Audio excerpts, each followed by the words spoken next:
Hello everyone.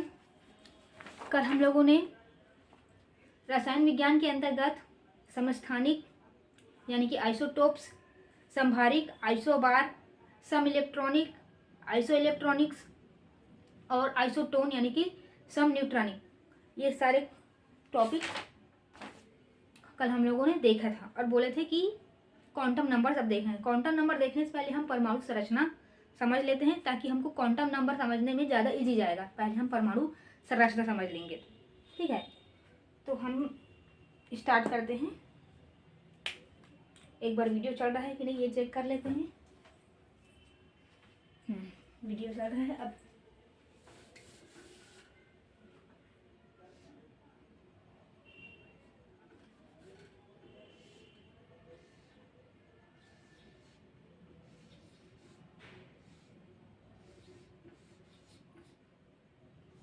परमाणु संरचना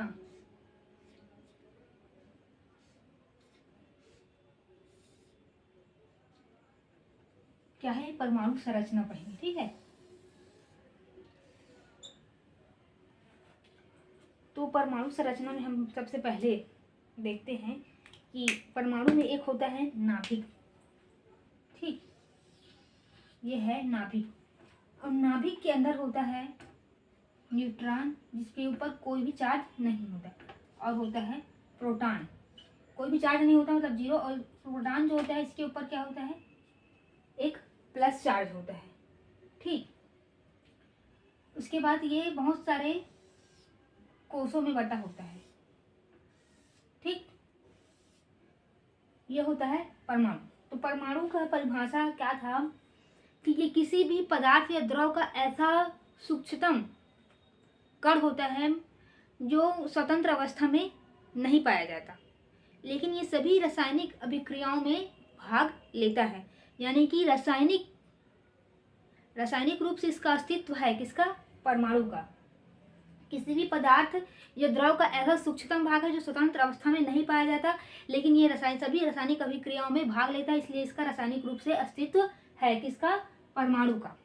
और परमाणु को ऐसा अविभाज्य कण बोला गया था जिसको और विभाजित नहीं किया कर सकते, जिसको जे थॉमसन ने क्या किया था, चुनौती दिया और फिर उसको प्रूव किया कि जो परमाणु है उसके अंदर भी इलेक्ट्रॉन, प्रोटॉन, न्यूट्रॉन, पॉजिट्रॉन, ये सारे कण पाए जाते हैं, ठीक। तो ये क्या हुआ, परमाणु का एक मोटा मोटा परिभाषा हो गया कि परमाणु क्या है, किसी द्रव या पदार्थ का ऐसा सूक्ष्मतम कण है जो स्वतंत्र अवस्था में नहीं पाया जाता, लेकिन ये सभी रासायनिक अभिक्रियाओं में भाग लेता है, इसलिए इसका रासायनिक रूप से अस्तित्व है। पहले क्या बोला जाता था कि परमाणु अविभाज्य है, लेकिन बाद में जब और खोज किया गया तब पता चला कि परमाणु के अंदर भी कण पाए जाते हैं जिसको न्यूट्रॉन, प्रोटॉन, इलेक्ट्रॉन, पॉजिट्रॉन ये सब कहा जाता है, ठीक।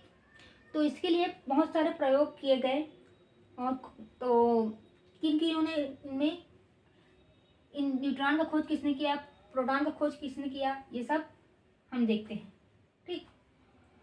तो सबसे पहले जो रदरफोर्ड थे उन्होंने एक सोने की झिल्ली नुमा जो संरचना लिया, उसमें अल्फा किरण की बमबारी कराई।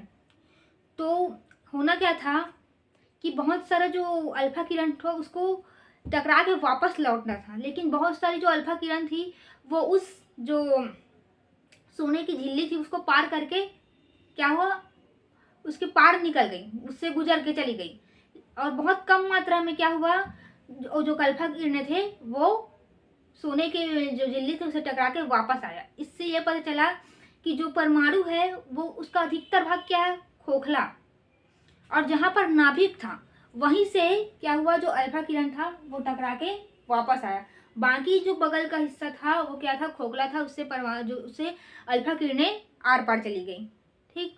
तो जो परमाणु का जो बहुत जो कम क्या कहते हैं, परमाणु का जो बहुत कम क्षेत्र में उसका द्रव्यमान, उसका नाभिक क्या है, केंद्रित रहता है, ठीक, जिसमें न्यूट्रॉन और प्रोटॉन पाया जाता है। न्यूट्रॉन में कोई चार्ज नहीं होता और प्रोटॉन में प्लस चार्ज होता है।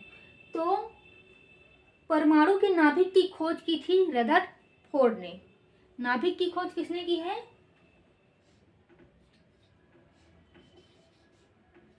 परमाणु नाभिक की खोज की है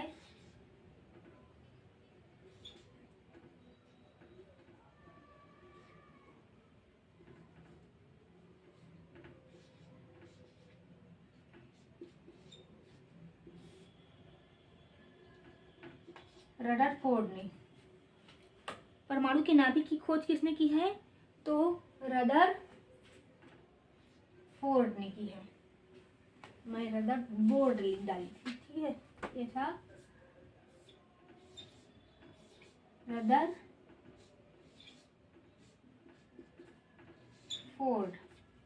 रदरफोर्ड ने किसकी खोज की? नाभिक की खोज की। प्रोटॉन की खोज किसने किया है? तो प्रोटॉन की खोज किया था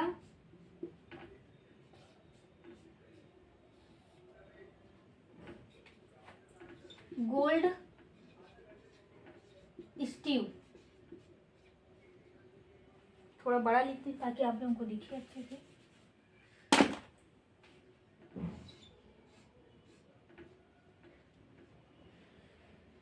गोल्ड स्टीव।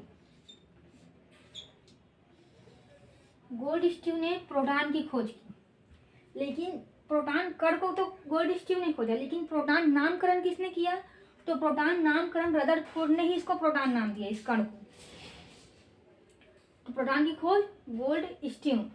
इलेक्ट्रॉन को किसने खोजा? इलेक्ट्रॉन को खोजा जे थॉमसन ने।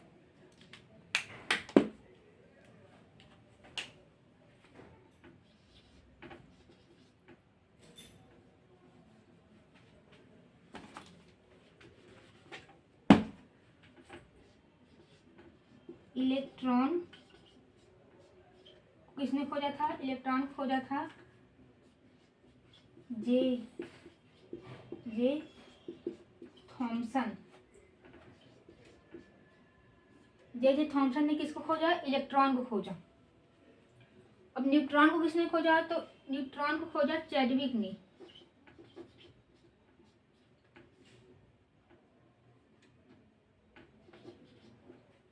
न्यूट्रॉन को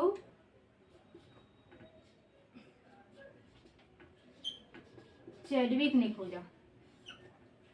अल्फा किरण को किसने खोजा? तो अल्फा किरण को भी खोजा है रदरफोर्ड ने।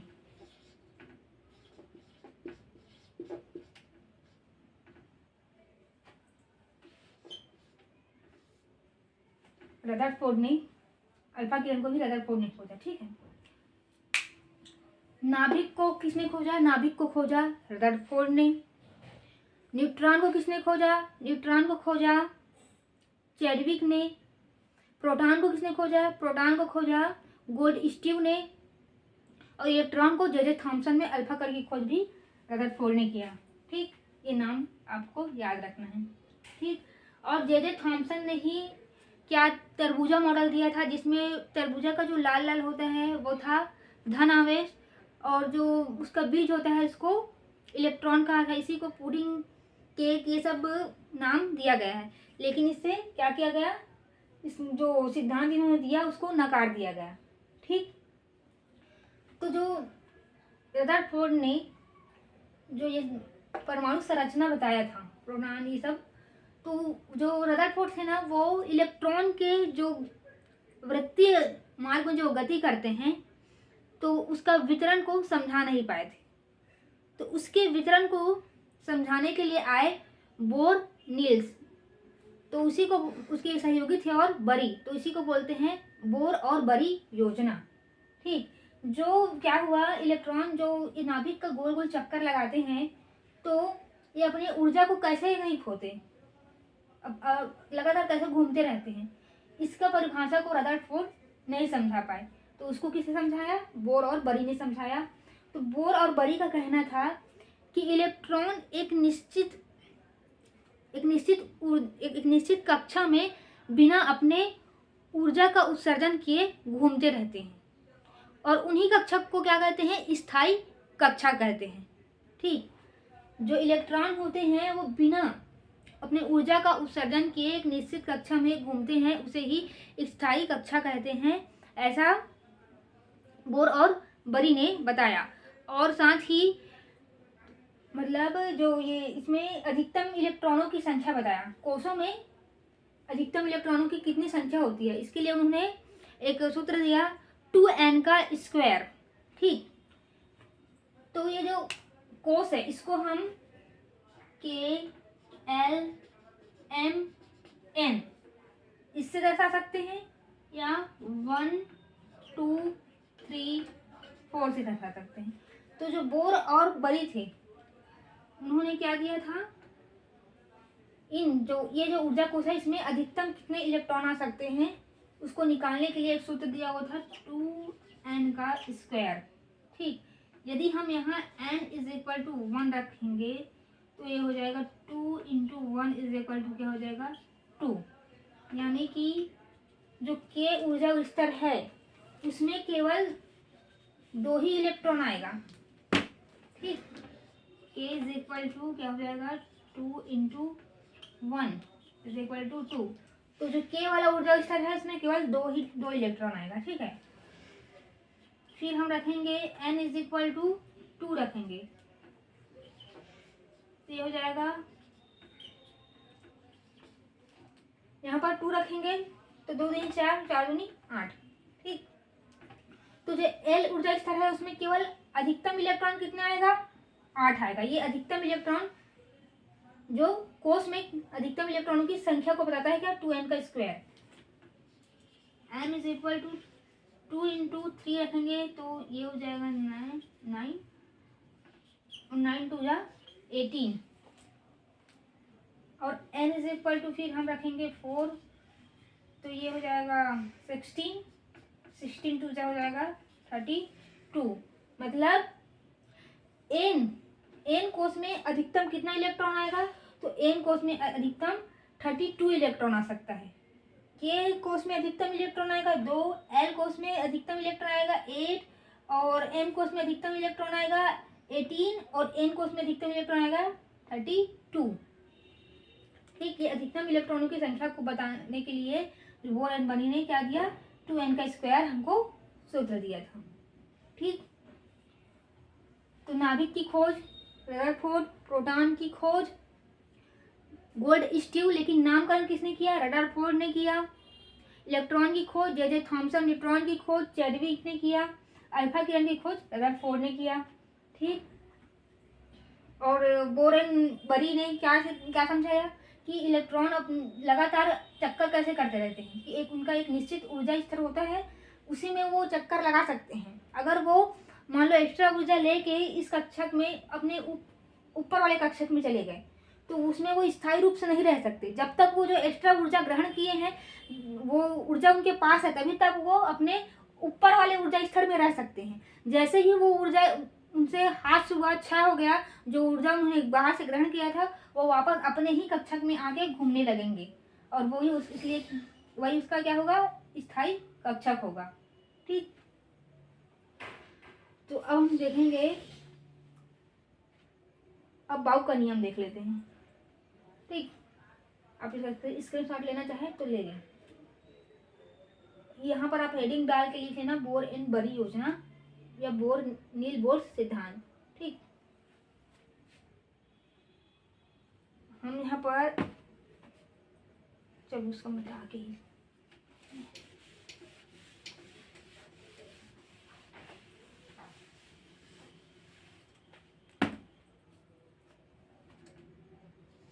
इलेक्ट्रॉन,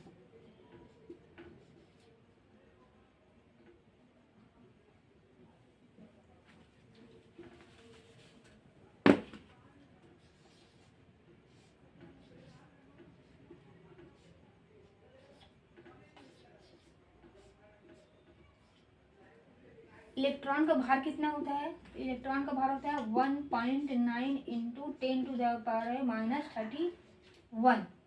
ये क्या होता है, इलेक्ट्रॉन का भार होता है। प्रोटॉन का भार होता है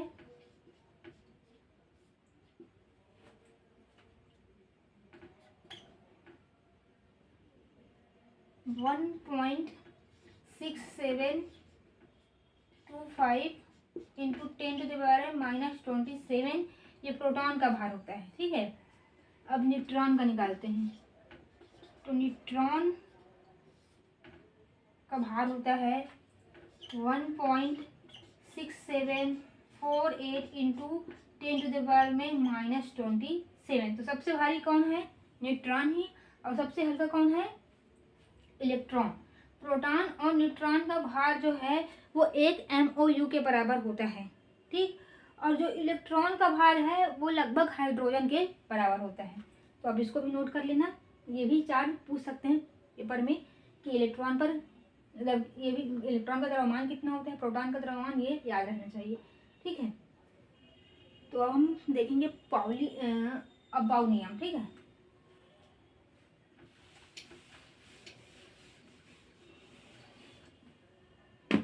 यानी देखेंगे हम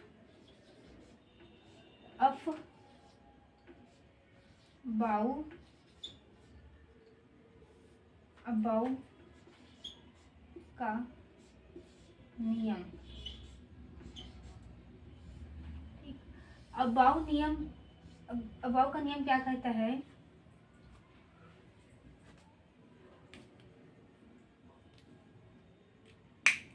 कोई भी इलेक्ट्रॉन क्या बोलता है?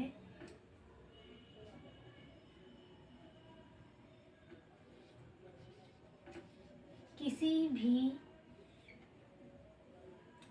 ये जो कोश है ना, किसी भी कक्षा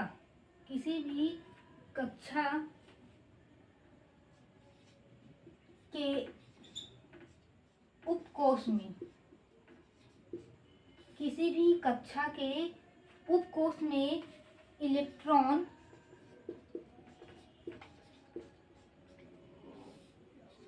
ऊर्जा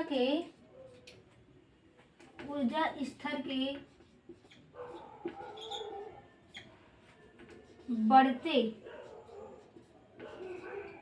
बढ़ते क्रम में प्रवेश करता है।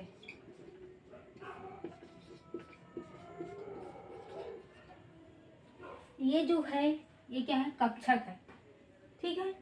KLMN ये क्या है? इसको कोश भी कहते हैं, इंग्लिश में सेल कहते हैं, इसको कक्षक भी कहते हैं KLM को, इसको ही ऑर्बिट कहते हैं इंग्लिश में, ठीक। तो किसी भी कक्षक के उपकोश में, उपकोश क्या होता है? SPDF, ये क्या है? ये है उपकोश। मतलब के उपकोश में केवल S रहता है, L उपकोश में S और P रहता है, M उपकोश में S, P और D रहता है, और जो N उपकोश है, N जो क्या है? ऑर्बिट है, उसमें S, P, D, F, इस तरह वो आगे बढ़ता जाएगा, ठीक। F तक ही वो F मतलब 4 उपकोश ही होते हैं, ठीक। तो ये क्या हुआ? क्या बोल रहे हैं? किसी भी कक्षक के उपकोश में जो इलेक्ट्रॉन है वो ऊर्जा स्तर के बढ़ते क्रम में, मतलब जिसका ऊर्जा कम है उसमें पहले जाएगा इलेक्ट्रॉन, फिर उससे ज्यादा वाले ऊर्जा स्तर में जाएगा, फिर उससे ज्यादा। ये क्या रहा है? ऊर्जा का स्तर बढ़ रहा है। वही बोल रहा है बाउ का नियम, किसी भी कक्षक के उपकोश में इलेक्ट्रॉन ऊर्जा स्तर के बढ़ते क्रम में प्रवेश करता है, ठीक। इसके लिए एक इन्होंने मॉडल, एक चित्र भी बना के समझाया है कि कैसे ऊर्जा के स्तर के बढ़ते क्रम में इलेक्ट्रॉन कैसे प्रवेश करता है, ठीक। तो उसको हम देख लेते हैं। ये पर आप स्क्रीनशॉट लेना चाहे जिसको ले लें, फिर मैं मॉडल बना के दिखा देती हूँ आप लोगों को।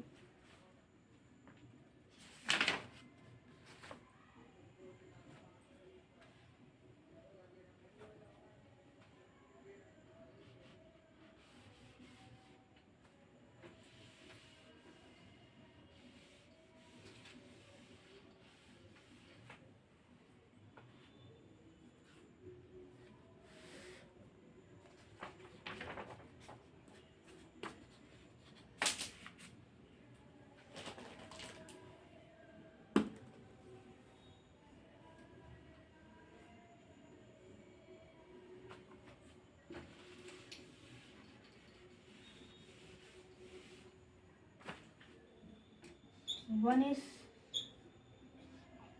2s 3s 4s 2p 3p 3d, ठीक, 4p 4d और ये हो जाएगा 4f। तो ये आया इलेक्ट्रॉन यहाँ, फिर यहाँ से ये ऐसे जाते हैं, 2s में जाएगा, फिर 2p से आएगा 3s में, फिर 3p से ये 3d में नहीं जाएगा, ये 3p से ये 4d में आएगा पहले, ठीक, 4d से फिर जाएगा 3p में और 3p से 4p 4d और ये फिर इधर आएगा, ठीक है। पहली किस में जाएगा 1s में, उसके बाद 2s में, फिर 2p में, फिर 2p के बाद 3p में, 2p के बाद 3s में, फिर 3p में, फिर जाएगा 4s में, क्योंकि 4s का ऊर्जा 3d से कम होता है। जो 4s का ऊर्जा है वो 3d से क्या होता है, कम होता है, इसलिए पहले 4s में आएगा, फिर 4s से 3d में, फिर 4p 4d और फिर 4f में, ठीक। ये क्या है, अबाउ जो नियम है इसका एक मॉडल है कि कैसे वो ऊर्जा के बढ़ते स्तर में इलेक्ट्रॉन का प्रवेश होता है, ठीक। तो आपको समझ में आ गया होगा कि इलेक्ट्रॉन 3p के पास 3d में नहीं जा रहा है, क्योंकि 3d का ऊर्जा ज़्यादा है किससे, 4s से ज़्यादा, इसलिए पहले 4s में जाएगा, फिर 3d में जाएगा, फिर 4p, फिर 4d, फिर 4d में न जाके ये 4d में नहीं जाएगा, फिर ये जाएगा पहले यहाँ पर 5s रहेगा, तो यहाँ से ये ऐसे जाके ऐसे आएगा, फिर 5s में जाएगा, फिर वहाँ पर 4d में और 4f में ऐसे जाएगा, ठीक है। जहाँ जहाँ पर 4s ऐसे, जैसे 4s आया है ना, तो 3d के पहले हम किस में इलेक्ट्रॉन भरेंगे, 4s में, फिर 4p, फिर 4d ऐसे आएगा, उसके बाद फिर 5s में भरेगा, उसके बाद 4d में जाएगा, 4p के बाद किस में भरेगा इलेक्ट्रॉन, 5s में, 5s के बाद जाएगा वो 4d में,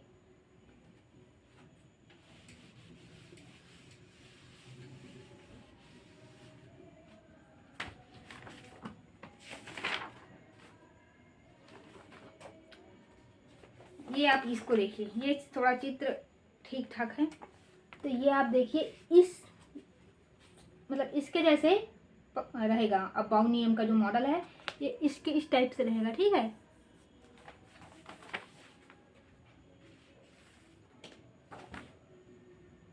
अब बाउ हो गया, अब हम देखते हैं पाउली का अपवर्जन नियम।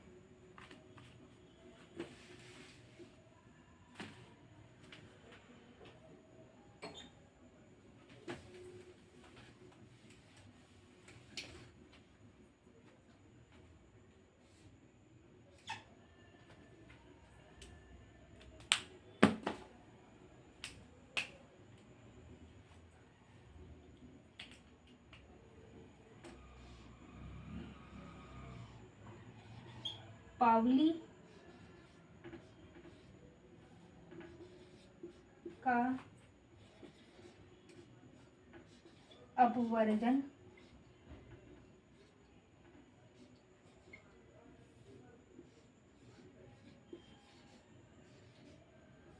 नियम क्या देख रहे हैं हम, पाउली का अपवर्जन नियम देखेंगे।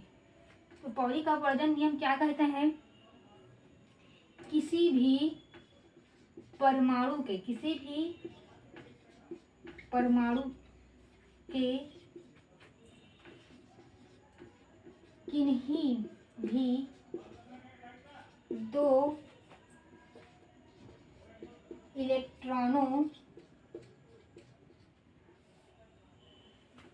इलेक्ट्रॉनों का चारों क्वांटम संख्या सामान्य समान नहीं हो सकता।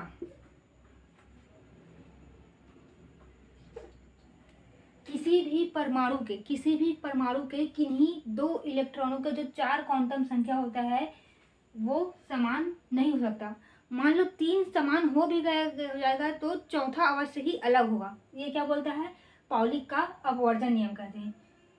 जो क्वांटम संख्या होते हैं 4 प्रकार के होते हैं। एक होता है मुख्य क्वांटम संख्या, दूसरा द्विगंशी क्वांटम संख्या, तीसरा चुंबकीय क्वांटम संख्या और चौथा मैग्नेटिक चक्रण क्वांटम संख्या। इंग्लिश में होता है प्रिंसिपल क्वांटम संख्या, azimuthal quantum principal quantum number, azimuthal quantum number, magnetic quantum number और स्पिन क्वांटम नंबर। इंग्लिश में बोला जाता है। 4 प्रकार के होते हैं। तो किन्हीं भी दो मतलब परमाणु के किन्हीं भी 2 इलेक्ट्रॉनों के चारों क्वांटम संख्या समान नहीं हो सकता। ये पाउली का अपवर्जन नियम कहते हैं। अब हम हुंड का भी देख लेते हैं। हुंड क्या कहता है? हुंड का कहना है किसी भी कक्षक के उप कक्षक में इलेक्ट्रॉन किसी भी कक्षक के उप कक्षक में इलेक्ट्रॉन एक कर भरता है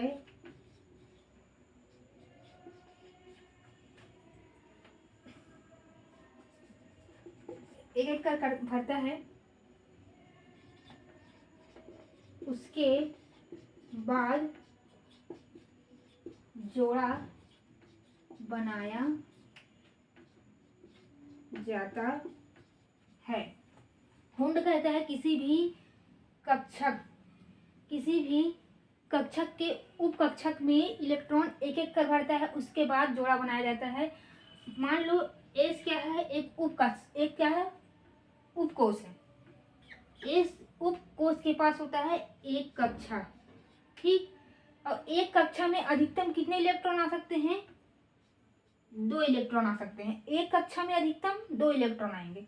जैसे कि पी देखेंगे, पी के पास कितने उपकक्षक हैं? यहाँ पर कितने कक्षक हैं? 3, ठीक। तो यही पी के पास कितने हैं? 3 कक्षक। क्या बोल रहे हैं? किसी भी कक्षक के उपकक्षक में इलेक्ट्रॉन पहले एक एक कर भरेंगे। जैसे कि हमारे पास है 6 इलेक्ट्रॉन है, ठीक है। तो हम पहले भरेंगे 1, 2, 3, तीनों में एक एक करके भर दिए। अब इसका पेयर बनेगा 4, 5, 6, ठीक। पहले हम एक एक करके भरेंगे, फिर जाके उसका पेयर बनाएंगे।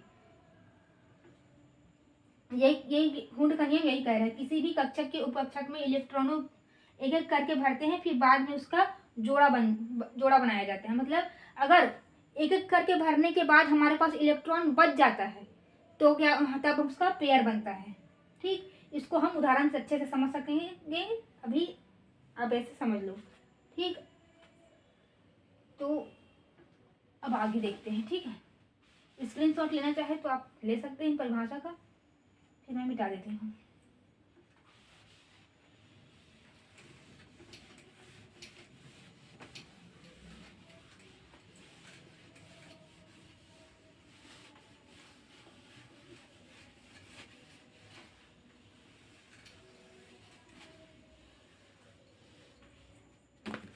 देखते हैं यहाँ पर कक्षा, उपकोष, कक्षक। कक्षक क्या होता है? कक्षक होता है K L M N, ठीक। इसको या फिर हम 1 2 3 4 ऐसे भी लिख सकते हैं। अब यहाँ पर हम जो बोर और बरी ने जो सूत्र दिया है 2n का स्क्वायर, उसका प्रयोग करके निकालते हैं कि k में अधिकतम इलेक्ट्रॉन कितने आ सकते हैं। तो यहाँ पर हम लिखेंगे n इज इक्वल टू 1 रख रहे हैं। सूत्र क्या है 2n का स्क्वायर, ठीक है। तो 2 इंटू 1 का स्क्वायर इज इक्वल टू 2। तो k कक्षक में 2 इलेक्ट्रॉन आएंगे। यहाँ पर n इज इक्वल टू हम 2 रखेंगे, 2 का स्क्वायर हो जाएगा तो यहाँ पर आएगा 8। यहाँ हम n के हम 3 रखेंगे तो 3 का स्क्वायर 9 हो जाएगा, 9 टू हो जाएगा 18, ठीक। फिर यहाँ 2 के हम 4 लिखेंगे, 4 का स्क्वायर करेंगे तो हो जाएगा 16, 16 इंटू 2 करेंगे तो 32। के में अधिकतम कितना के मतलब के कोष में अधिकतम इलेक्ट्रॉन 2, एल कोष में अधिकतम इलेक्ट्रॉन 8, एम कोष में अधिकतम इलेक्ट्रॉन 18, एन कोष में अधिकतम इलेक्ट्रॉन 32, ठीक। अब कोष क्या होता है, उपकोष क्या होता है, एस पी डी एफ, ठीक। तो एस में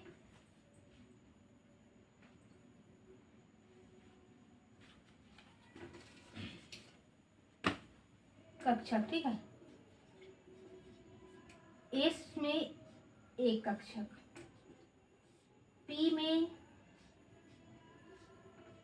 3, डी में 5, 1 2 3 4 5, एफ में 7,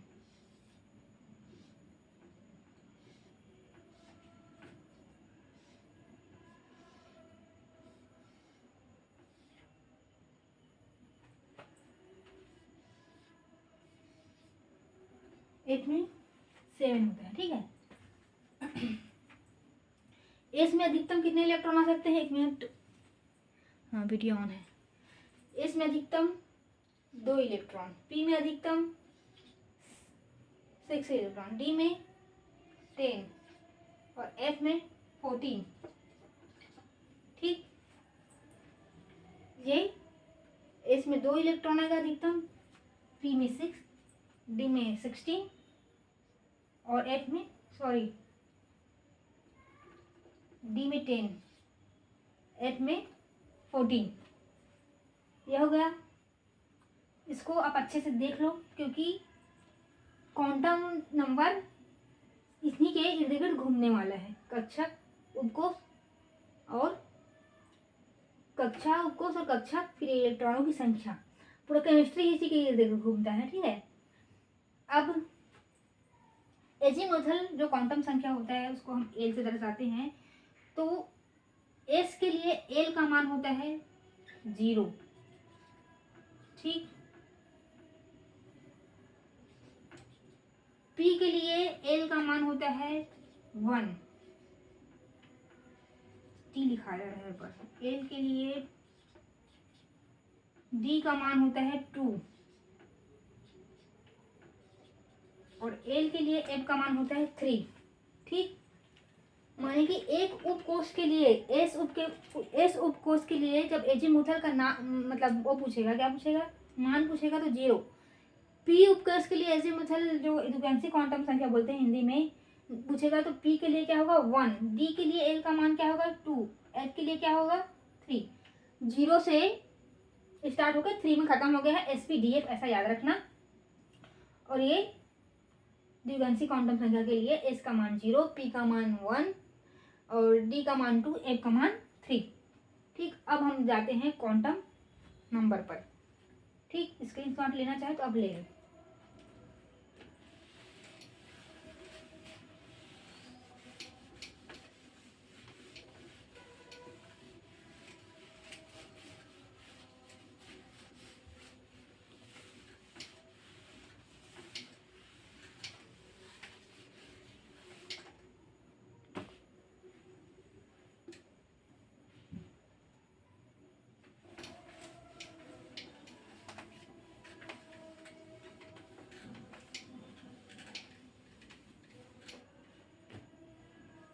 क्या देखेंगे अब हम, क्वांटम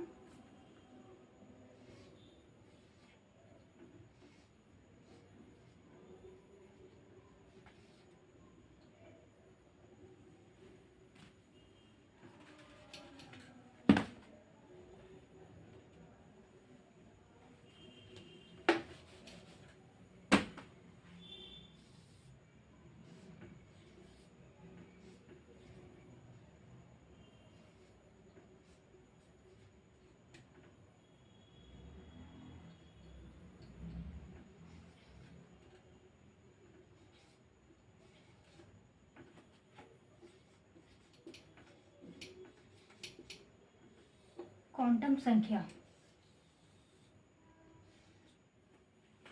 ठीक, अब हम क्या देखने जा रहे हैं, क्वांटम संख्या। तो क्वांटम संख्या कितने प्रकार के होते हैं, तो क्वांटम संख्या 4 प्रकार के होते हैं।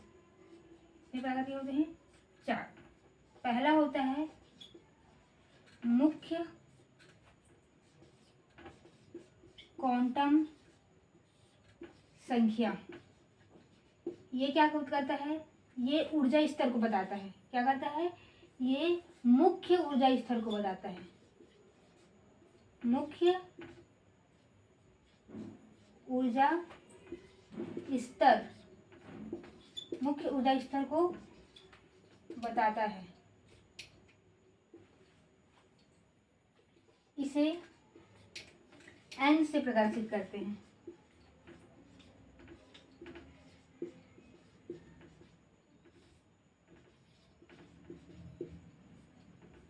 n से प्रदर्शित करते हैं। ठीक है, मुख्य क्वांटम संख्या मुख्य ऊर्जा स्तर को बताते हैं, इसको n से प्रदर्शित करते हैं। दूसरा है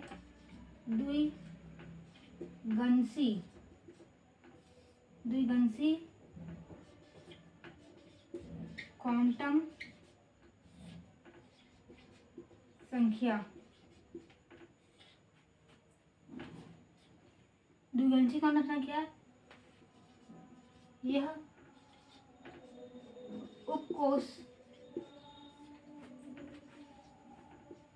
उपकोष को दर्शाता है। ये क्या करता है, यह उपकोष को दर्शाता है। इसे L से प्रदर्शित करते हैं।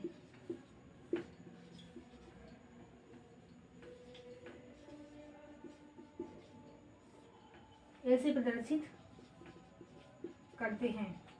यह उपकोष को दर्शाता है कौन, द्विगंशी क्वांटम संख्या, इसको हम L से प्रदर्शित करते हैं। तीसरा है चुंबकीय क्वांटम संख्या।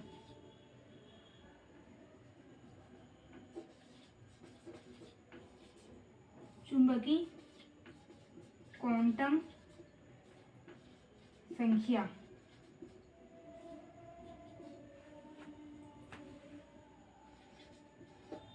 यह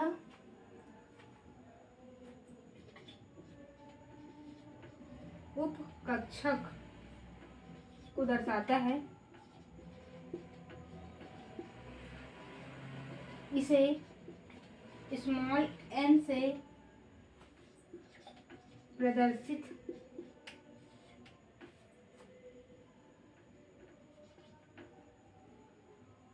करते हैं।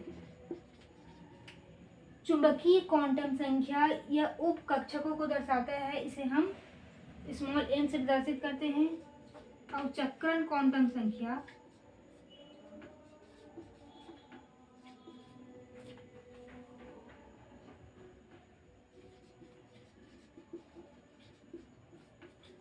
जो चक्रण क्वांटम संख्या होता है, यह इलेक्ट्रॉन के चक्कर को दर्शाता है।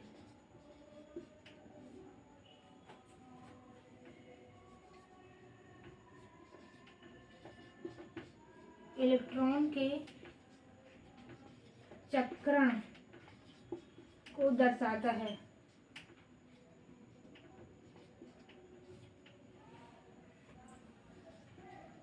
इसे S से प्रदर्शित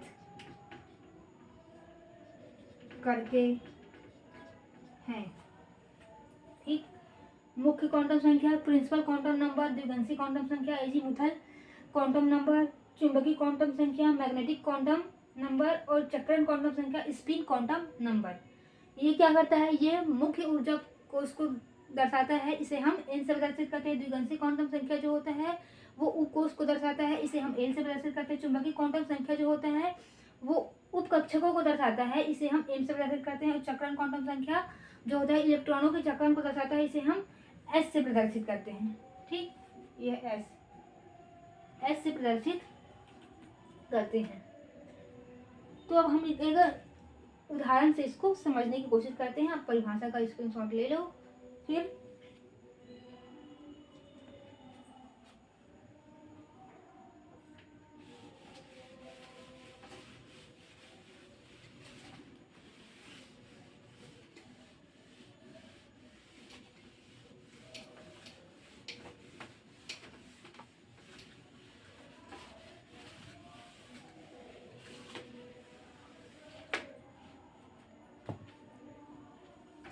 कैल्शियम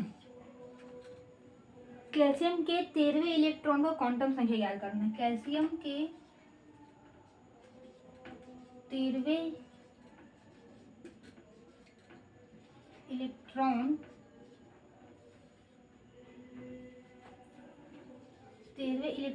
के लिए क्वांटम संख्या ज्ञात करो। ये है क्वेश्चन। तो इसके लिए सबसे पहले हमको कैल्शियम का परमाणु क्रमांक याद होना चाहिए। तो कैल्शियम का परमाणु क्रमांक होता है 20। ठीक, अब इसका हमको इलेक्ट्रॉनिक विन्यास भी लिखना आना चाहिए। तो 1s2 2s2 2p6 3s2 इतना हो गया है। 6 4 10 तो 12 6 4s 6 6 12 13 14 15 16 17 18 19 20। ठीक, गिन के देख लो 20 इलेक्ट्रॉन होंगे। 2 2 4 6 10 तो 12 6 18 19 20। ठीक, तो हमको किसके लिए बोला है? 13वें इलेक्ट्रॉन के लिए। 1s क्या बता रहा है कि पहले कोष में है। 2s क्या बता रहा है? दूसरे ऊर्जा कोष को बता रहा है। 2p भी दूसरे, मैंने बताया था कि जो पहला कोष होता है, जो k होता है, उसमें केवल s होता है। k के बाद क्या आता है? l। इसमें क्या होता है? s और p होता है। फिर m में क्या होता है? s p d होता है। लेकिन क्या हुआ, अब बाउ के नियम से जो 3d का ऊर्जा है वो 4s से ज़्यादा होता है, इसलिए हमको बढ़ते क्रम में इलेक्ट्रॉन को भरना रहता है, इसलिए 4s पहले आया। अगर हमारे पास और इलेक्ट्रॉन बचता तो हम उसे यहाँ पर 3d लिख के उसमें भर देते, लेकिन हमारे पास इलेक्ट्रॉन अभी नहीं बचा है। ठीक है, तो हमको 13वें इलेक्ट्रॉन के लिए बोला है। तो हम देखते हैं 2 2 4 6 10 2 12, तो 13वां इलेक्ट्रॉन कहाँ आ रहा है? 3p6 में आ रहा है। किसमें आ रहा है? ये वाला इसमें आ रहा है 13वां इलेक्ट्रॉन 3p6 में। तो मुख्य क्वांटम संख्या को हम किससे दर्शाते हैं? n से। ठीक, तो ये जो 3 है ना, ये मुख्य क्वांटम संख्या का मान है। ये क्या है? नाभिक है, न्यूट्रॉन प्रोटॉन, ये इसको हम 1 2 3 4 लिख सकते हैं। ठीक, इसमें केवल s रहेगा, इसमें s p रहेगा, इसमें s p d रहेगा, इसमें s p d और f रहेगा। तो मुख्य, ये क्या है? मुख्य ऊर्जा स्तर है। ये मुख्य ऊर्जा स्तर को ही बताता है। तो ये कहाँ है? 3 में है, यहाँ पर भी 3, तो n इज इक्वल टू 3 आएगा। 13वां इलेक्ट्रॉन कहाँ है? तीसरे ऊर्जा स्तर में। ठीक, अब L के लिए P का मान क्या होता है? तो L के लिए P का मान होता है 1। इसको भी यहाँ पर लिख देते हैं। L S L P और L S D F। L के लिए S का मान 0, L के लिए P का मान 1, L के लिए D का मान 2, F के लिए D का मान 3। तो जो 13वां इलेक्ट्रॉन है वो 3p में है, तो p का मान L के लिए क्या है? 1, वो लिख दे। अब ये क्या हुआ? मुख्य क्वांटम संख्या होगा, ये द्विगुणित क्वांटम संख्या होगा। अब हम निकालेंगे चुंबकीय क्वांटम संख्या। तो यहाँ पर लिख के बना लेंगे। p में कितने कक्षक होते हैं? p में होते हैं 3 कक्षक। ठीक, p में कितने इलेक्ट्रॉन है? भी 6 इलेक्ट्रॉन। पहले एक एक बनाएंगे। अगर तीर ऊपर की ओर है मतलब ये क्लॉकवाइज है। अभी हमको 6 इलेक्ट्रॉन भरना है इसमें, पहले एक एक करके ही भरेंगे, एक एक करने के बाद जोड़ा बनाएंगे। और तीर का निशान नीचे है मतलब एंटी क्लॉकवाइज है। ऊपर है तो क्लॉकवाइज, नीचे है तो एंटी क्लॉकवाइज। और यहाँ पर -1 0 और +1 ठीक, -1, ये जो उपकक्षक है उसका -1 है, ये उपकक्षक का 0 है, इसका +1 है। ठीक, हमको 13वें इलेक्ट्रॉन के लिए निकालना है। तो यहाँ तक तो हो गए 10, यहाँ पर हो गए 2 पारा। तो ये जो पहला ही जो इलेक्ट्रॉन है वो 13वां इलेक्ट्रॉन है। ये जो पहला है जो दिख रहा है, यही क्या है, 13वें नंबर का इलेक्ट्रॉन है। इसके लिए -1 आएगा। ठीक, अब स्पिन क्वांटम संख्या, अगर तीर का निशान जैसे ये ऊपर है, यही 13वें नंबर का ये क्या है, इलेक्ट्रॉन है। अगर ये ऊपर है तो ये हो जाएगा +1/2। मान लो कि हमको 14वें इलेक्ट्रॉन का पूछा रहता, तो 14 नहीं, 14 नहीं,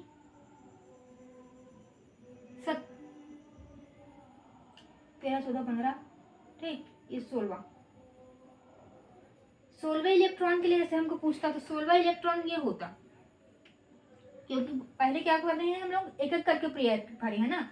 तो ये 13वें नंबर का होता, ये वाला 14वें नंबर का, ये वाला 15वें नंबर का, ये होता 16वें नंबर का, ये होता 17वें, और ये होता 18वें नंबर का। मान लो हमको 16-9वें नंबर के लिए पूछता, तो इसका जो तीर का निशान है वो नीचे है, तो इसके लिए हमारा मान -1/2 हो जाता। ठीक, ये पूरा मान भी मतलब चेंज होता, लेकिन ये बता रही हूँ कि अगर तीर का निशान ऊपर रहेगा तो +1 मान आता है, तीर का निशान नीचे है तो -1 मान आता है।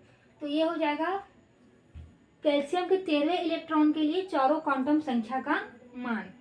अगर आपको कुछ समझ नहीं आ रहा है तो आप कमेंट में मुझसे क्वेश्चन पूछ सकते हैं। और आप कैल्शियम के 16वें इलेक्ट्रॉन के लिए आप 16वें इलेक्ट्रॉन के लिए चारों क्वांटम संख्या निकालना है आपको, ये आपका होमवर्क है। ठीक है, तो आप इसको बनाइए, फिर कमेंट में आंसर दीजिए।